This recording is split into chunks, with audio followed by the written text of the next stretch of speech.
Hey, what's up? Josh here, and I just want to kind of talk about the subject about practicing your craft no matter where you are. As a photographer and videographer, I always like to have my camera with me. I like to take this A6400 with me. It's not the most extravagant camera, but it definitely gets the job done.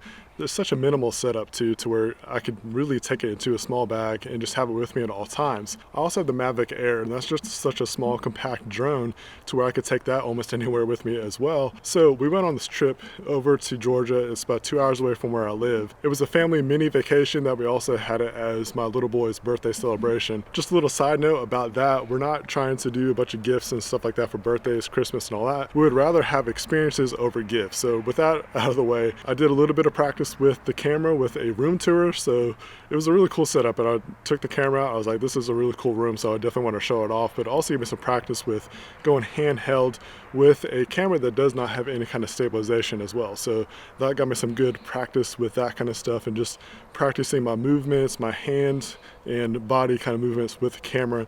I could actually go into a whole tutorial about that kind of stuff. But I also wanted to take out the Mavic Air and just kind of see what the surroundings look like, and it was pretty cool. Like the trees were turning, like here in the south it doesn't happen very often. There's just a few trees that actually turn color, so I wanted to capture a little bit of that as well. So that's what I brought the Mavic Air and also the A6400 just to practice with. And the thing I like about this A6400 is that I can prop this up almost anywhere.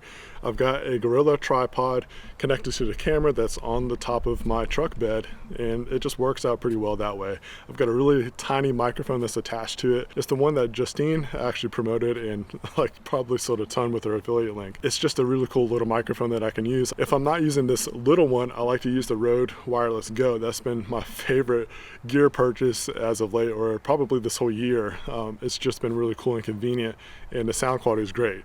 I'm not saying that the sound quality for this one is okay. I can clean it up and it does the job, but for being such a minimal setup, I like it. And this actually, like the subject about practicing your craft, is that I need to practice my talking to the camera and all that kind of stuff. So this just provides that opportunity. I can flip up the camera screen and make sure that I'm all framed up and looks good. So yeah, I just want to encourage you, just a little tidbit for this video is to practice your craft, whether it's your cell phone, whether it's a camera, a drone, whatever it is. Have that kind of stuff with you to places that you go, and take a few minutes out of your day and just practice with your gear, practice with that kind of stuff, because that's what's going to make you better. That's what's going to help you be able to create content for, whether it's for YouTube or if it's for client work or anything like that.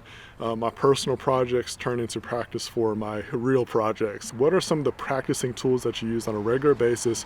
Do you always have a camera with you, or do you just use your phone? What is it that you use so that you can practice your craft? Thanks for watching, and I'll catch you guys later.